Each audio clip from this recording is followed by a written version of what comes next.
the CFP committee said, hey, RJ, we are going to fill up your rundown with these rankings. Now, it's chalk at the top. Number 1, Georgia. Number 2, Ohio State. Number 3, Michigan. And number 4, Texas Christian. Nobody lost last week.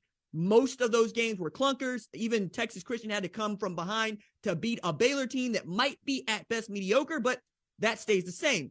Then we get a little bit spicy. All right, number 5 is LSU. Number 6 is USC. So I'm really interested to find out what the reasoning is for ranking LSU ahead of not just USC, but others as well. But let's stick with LSU for starters here. LSU has a loss against Florida State, right? But it also has a loss against Tennessee. And not only does it have a loss against Tennessee, they got absolutely thumped, destroyed, smashed at home in Baton Rouge by Tennessee.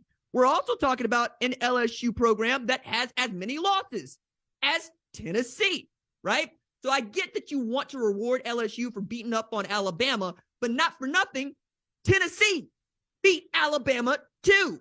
Those two things ought to cancel out each other. Now, you want to make an argument with me about perhaps putting Alabama ahead of maybe Tennessee? Maybe. I would give that to you because that game was close and it was in Knoxville. But this cannot stand, man. Like, this cannot stand. This aggression will not stand, all right? I get it. We're all in on what Brian Kelly has been able to build in a very short amount of time at LSU. And goodness me, is Harold Perkins, age 40, absolutely getting after folks. But they were in a dogfight with Arkansas not 2 weeks ago. And also, Arkansas was in a dogfight with Missouri State, all right? Like, I'm saying here, if we're going to look at who you beat and how you beat them and who you lost to and how you lost to them, there's no way that you could put LSU at number 5, especially ahead of USC. Now, y'all are familiar with me. You know that I rocks with the Oklahoma Sooners. You know that I am a very big proponent of Lincoln Riley and what he has done. Now, I'm going to grant you, USC does not have outstanding wins on its resume. As a matter of fact, you might make the argument that USC's best win to date is against Oregon State, who's in the middle of having their best season in a decade, but let's put that on the shelf for a second. You're at a 17-14 game against Oregon State. But they got one fewer loss than LSU, and frankly, they are not undefeated because they've lost at the buzzer against a good Utah team, but then they come back and they beat a really great UCLA team, 48-45. So that would be another outstanding dub for them. Their quarterback put up 470 yards through the air. He put up 500 yards of offense by his damn self. And they're doing that without tailback Travis Dye, who I would argue is the second most important player to the USC offense next to Caleb Williams, right? I'm telling you all of this because I'm trying to set you up for where we're going to end up talking about Tennessee. But this game, if you want to ding the Bruins for it, fine. Mostly people are still upset that they lost to Arizona. And that's mostly what I'm getting from a lot of how we're discussing these things. We're more enthusiastic about who you lost to rather than who you beat, right? Which is a way of getting from there to what we think are the 7 teams left in the college football playoff race. We're not going to spend a lot of time talking about Georgia, Michigan, Ohio State, Texas Christian, except to say Ohio State and Michigan is going to find its way to getting one of those teams at least outside of the top 4 with the game this weekend, right? This is not to say that we want to minimize the game. It is to say that the conversation about 2 big teams getting in and or which one of those teams falls and how far, that comes on Sunday. Right now, let's just focus on they're going to play, and they're going to figure that out for themselves. Talk about Texas Christian, who has made it their job to play with fire in almost every game they have played since stomping out Oklahoma. Like they basically said, no, we want to turn up the difficulty on this one, all right? We don't want the handicap. We want to show people that we are a second half team, if that's how you want to spin it. They also have a Broyles Award semifinalist and Garrett Riley, that is Lincoln Riley's little brother, doing an outstanding job calling the offense for the Texas Christian Horned Frogs. They got an Iowa State team that they got to play this week that, frankly, can beat them. And it's not because Texas Christian is that bad. It's because Iowa State, not unlike Nebraska last year, is that good with a losing record. It is a tough, physical football team, and Matt Campbell is going to have those boys ready to go against a team that is going to play in the Big 12 championship no matter what happens this year. But that gets me back to this point of they're undefeated. Would many of us want to see Texas Christian number 4 if they weren't? Probably not. And, full credit to TCU Horned Frogs, they know how this goes.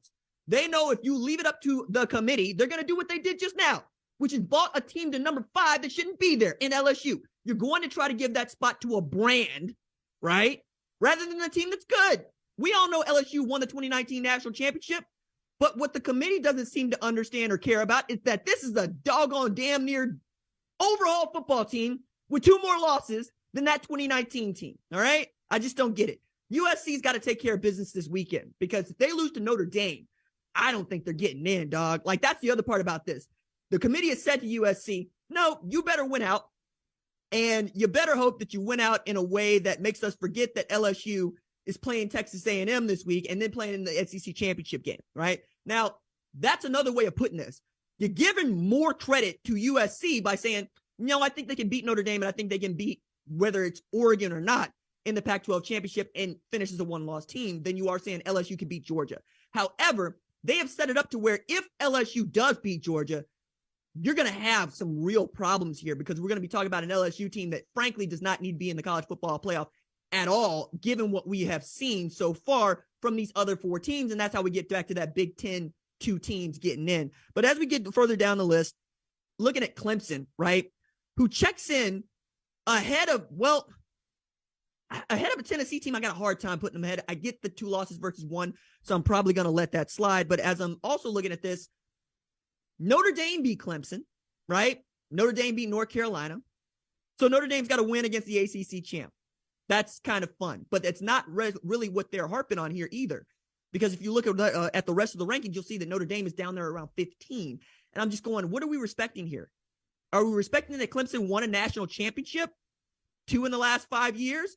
Or are we respecting what Clemson has shown this year, which is that it doesn't have the generational quarterback that we thought that it did, that the defense is better than we thought it would be, and that the ACC really is that watered down. And we know this because North Carolina lost to Georgia Tech last week, okay, folks?